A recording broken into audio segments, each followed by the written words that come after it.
ওদিকে তো কেলেঙ্কারি বেড়ে গেছে।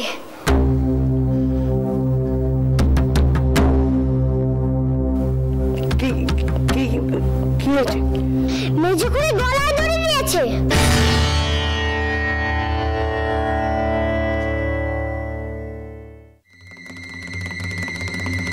বাজে কথা বলবি না, যা দূর হয়ে যা।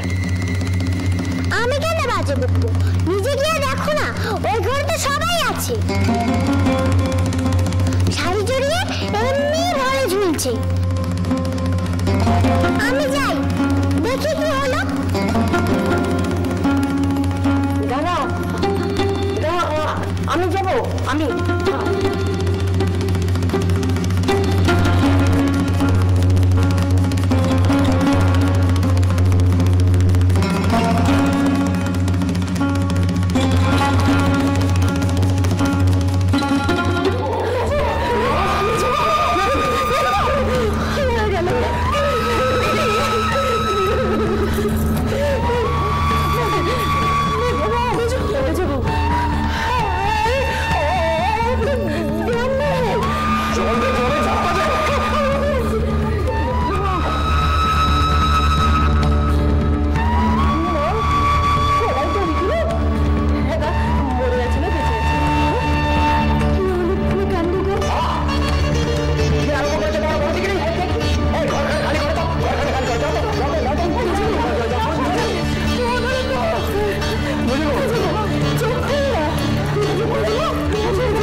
অজ্ঞান হয়ে গেছে। আর কিছু অমন করিস না, আমাকে নিতে বলো না।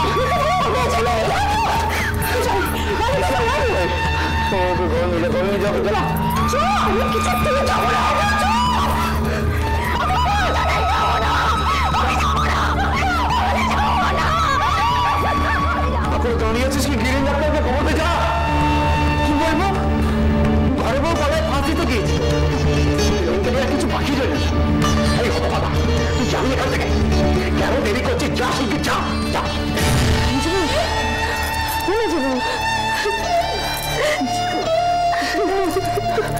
আমাকে দেখতে দে, আমাকে দেখতে দে।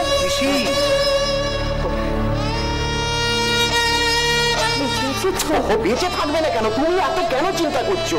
আমরা রয়েছি তো সবাই, আমরা থাকতে কিচ্ছু হবে না। মেজো, এই পিসি কখনো বসো তো, পিসি কখনো বসো। বসা, ওখানে বসা পিসিকে।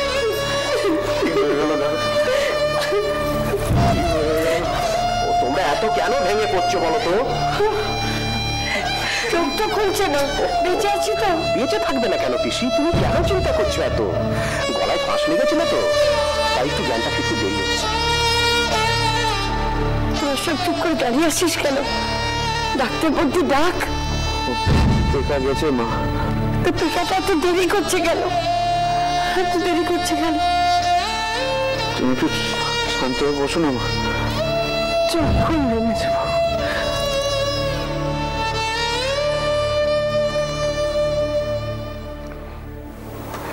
শুভ, শুভ, এমন কেন করলো রে? এমন কেন করলো? এমন কেন করলো সে একজনই জানে মা।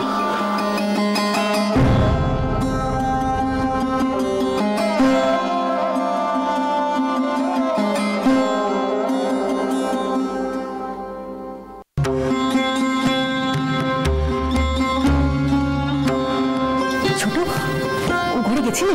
গেছিলাম তো। ব্যাপারটা কিছু বুঝলে? ব্যাপারখানা কি বুঝবো শেষি? নদীর একখানা ভাই করেছে না, ডাকাতের মতন চেহারা, দেখলে একেবারে ভয় লাগে। সে তো এই পেল্লার চেহারা নেই, একেবারে দরজা আগলে দাঁড়িয়ে রয়েছে। আমরা সব ভেতরে ঢুকতে গেলি, এমন তারা করলে যেন আমরা সব রাস্তায়। যা বলেছ বাবা, বাড়ির কি অবস্থা, কি বলবে বেবাড়ি। সত্যি যা সব হচ্ছে। তা ছোট কি মনে হলো, বাঁচবে? কি জানি বাবু, কি জানি। বেকা, বেকা, শোন না বাবা, শোন না, আমি এখন দাঁড়াতে পারবো না। কোথায় যাচ্ছিস? কোথায় যাচ্ছিস? ডাক্তার ডাকতে। হ্যাঁ বাবু, মেজো কেমন আছে রে? আমি জানি না। ডাক্তার ডাকতে গেল, তেমন বেঁচে আছি।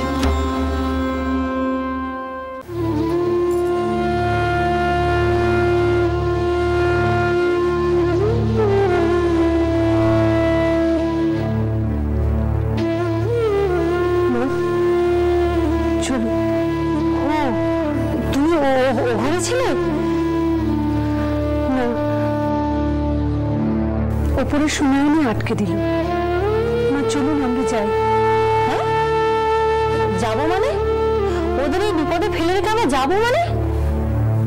আমরা থাকলে তো বিপদ কমাতে পারবো না, তার চেয়ে বরং লোকজন কমলে এরাও একটু সহজ হতে পারবে। চুপ করো তো, মেলা জ্ঞান দিও না। আমরা হলাম গিয়ে জ্ঞাতি গোষ্ঠী, আমরা তো যে সে লোক নই। মানুষের আত্মীয় স্বজন জ্ঞাতি গোষ্ঠী কেন থাকে? বিপদে আপদে সাহায্য করবে বলে, তাদের পাশে দাঁড়াবে বলে। তা নয়, এখনকার মেয়েরা তো না, তোমাদের সব ধারাই আলাদা, বুঝলে? সব ধারাই আলাদা। তোমাদের সব পর কেউ নিজের নয়। ছোট একবার ওপরে যাবে নাকি?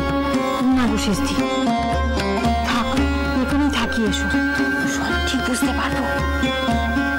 শেষদি, ডাক্তার ডাক্তার। বড়দা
ভাগ্য খুব ভালো, ঠিক সময় মতো ঘরে ঢুকতে পেরেছিলেন। আর কিছুমাত্র দেরি হলে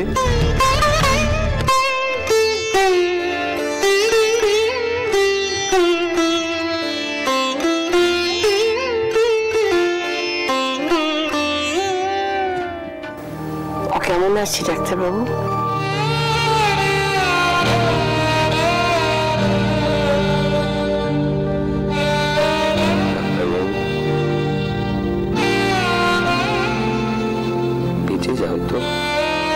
না না, এখন আর ভয়ের কিছু নেই, তবে মানসিক আঘাত পেয়েছেন তো, তাই সামনে উঠতে একটু সময় লাগবে। চোখে চোখে রাখবেন। আর আজকে রাত্রিরে রাত জাগার একটা বন্দোবস্ত করলে ভালো হবে।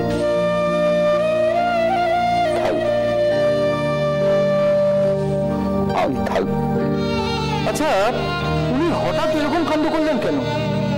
আপনারা কেউ কি কিচ্ছু আজ করতে পারেননি? আসলে জানেন কি, উনি তো বড় অভিমানী মানুষ, আর সংসারে তো এক কথা থেকে দু কথা হয়। এখন কোন কথায় কি দুঃখ পেয়ে গেছেন, যাক ঠাকুরের কৃপায় যে রক্ষে পেয়েছে, এটাই আমাদের কাছে যথেষ্ট। বড় কিছু হলে একসঙ্গে দুজনের প্রাণ যেত। দুটো প্রাণ? বড় কিছু হলে একসঙ্গে দুজনের প্রাণ যেত। দুটো প্রাণ?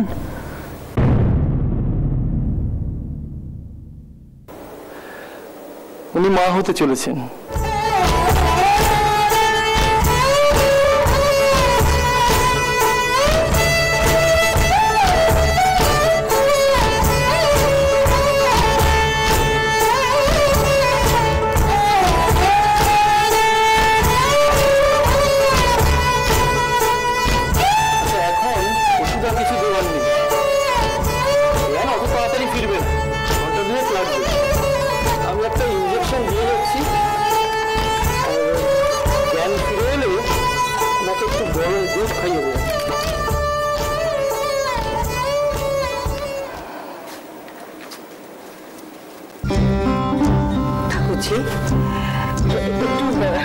একটু শান্ত হয়ে বসো তো। শান্ত হয়ে বসার কপাল আমার নয় বউ, এই জন্যে আমি আর শান্তি পাবো না। সেসব কথা পরে হবে করে, একটু জিরিয়ে নাও, বসো। কি সর্বনাশ হতে যাচ্ছিল বলো তো? যদি একটা কিছু ঘটে যেত, তাহলে পাঁচজনকে আমি কি করে মুখটা খেতাম? ভগবান আমার কেন তো শাস্তি দিচ্ছেন বলো তো? কি পাপ আমি করেছি? ও বড় অভিমানী মেয়ে গো। কি তুমি অভিমান করছো? অভিমান নয়, অভিমান নয়, খেপানো। এই খেপা বউকে নিয়ে আমাকে সারা জীবন এখন জ্বলে ফেলে মরতে হবে। কোনোদিন কেউ আক্কেল হবে না। আক্কেল? তোমার ছেলে মেয়েদের যেন কত আক্কেল আছে সে তো চোখের সামনেই দেখতে পাচ্ছি। তাই বেচারি নিজেই আক্কেল হারালো। হ্যাঁ, তুমিও তো আমাকে দোষ দেবে, সবই আমার কপাল। কথা বলো না ঠাকুরজি, কথায় কথা বাড়ে। তার চেয়ে বরং তার মঙ্গল কামনা করো, সেটাই ঠিক। আচ্ছা বউ, আমি একবার ওকে দেখতে যাব? না, তুমি যাবে না। তাকে দেখার অনেক লোকজন রয়েছে। তারপরে তোমার একটা কিছু হয়ে যাক, তখন মেয়ের বিয়েটা তো দিতে হবে ভালো ভালো, নাকি? ও এটা করলো কেন? সেই ছেলেবেলায় বউ করে ঘরে এনেছি, তারপর একের পর এক কাণ্ড ঘটেই চলেছে। আজও কি করলো? এত বড় একটা ভয়ঙ্কর কাজ ও করতে গেল। আমাকে কিসের শাস্তি দিচ্ছিল? কিসের শাস্তি? তুমি কেমন ধারাবো ঠাকুরজি? দুদণ্ড আগে মেয়েটা মরতে বসেছিল, আর তুমি এখন?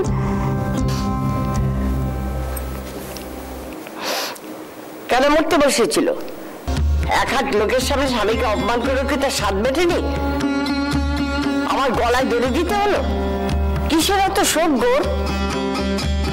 আজ নিজে মরবি মর, পেটে বাচ্চাটাকেও। ঠাকুরজি দেখো বউ, তোমরা যে যাই বলো, রাজু বেটা হয়ে যাক, আমি পেবকে পাঁচটা বসতে বলবো যে ওই বউর সঙ্গে আমি এক ছাদের তলায় থাকতে পারবো না। এখন তুমি বউকে ডাক দেবে, নইলে আমি সংসার ছেড়ে চলে যাবো। তা তো ভালো কথা। তা পেটেরটার জন্য এতক্ষণ তো কেঁদে মরছিলে, তাকেও ভাসিয়ে দেবে তো? ঠিক আছে, তারা থাকবে, আমি সংসার ছেড়ে চলে যাব। তাহলে তো আরো ভালো। তো হ্যাঁ গো ঠাকুরজি, এই মেজ বউয়ের আতুরটা তুলবে কি? জানি জানি, ওই আপদ বালার জন্য তো মুক্ত বামনি আছে। এত এতকাল মেয়েদের আতুর তুলে তুলে হাতে হাজা হয়েছে, এখন বোর্ডটাও তুলতে হবে। তার তো আবার মায়ের কাছে যাওয়ার জন্য।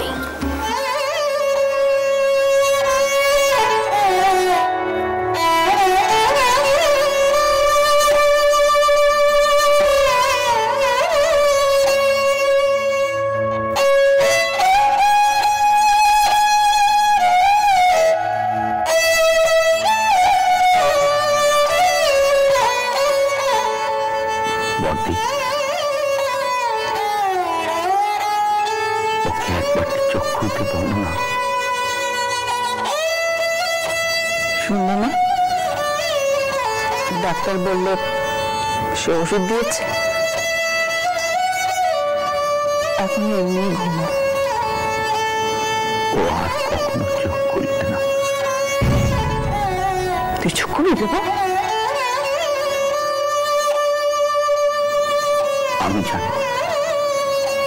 আমি জানি বর্দি, ও আর কোনোদিনও চোখ খুলবে না। ও মরে যাবে, তাই না বর্দি? থাম দেবো, আর ন্যাকামি করিস না। তোর এই ন্যাকামি বন্ধ সরবে না।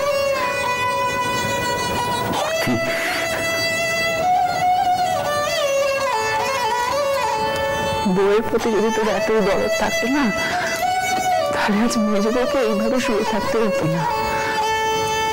বউয়ের পরে কেন? তোর সাথে কারোর পরে কোনো মরণ আছে তোর? শুধু নিজের টুকু ছাড়া কোনো কালে কিচ্ছুটি বুঝলি না তুই?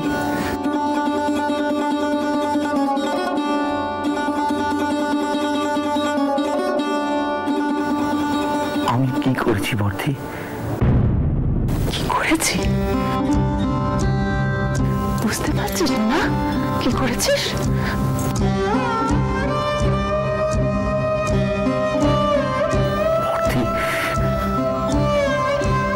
তুই চুপ কর দেবো, আমাকে আর মুখ খোলাস নেই। অনেক কাল আমি চুপ করে দেখেছি। নিজে গলায় দড়িতে গেল কেন? না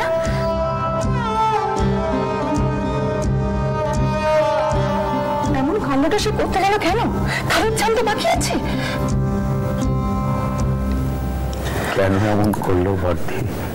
তোর জন্য রে হতভাগা, তোর জন্যে। তুই যদি আমার মায়ের পেটের ভাই না হতিস, তাহলে আজ আমি তোকে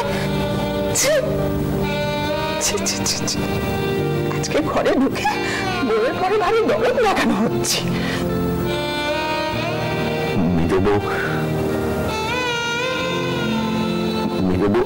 আমার জন্য গলায় দড়ি দিল,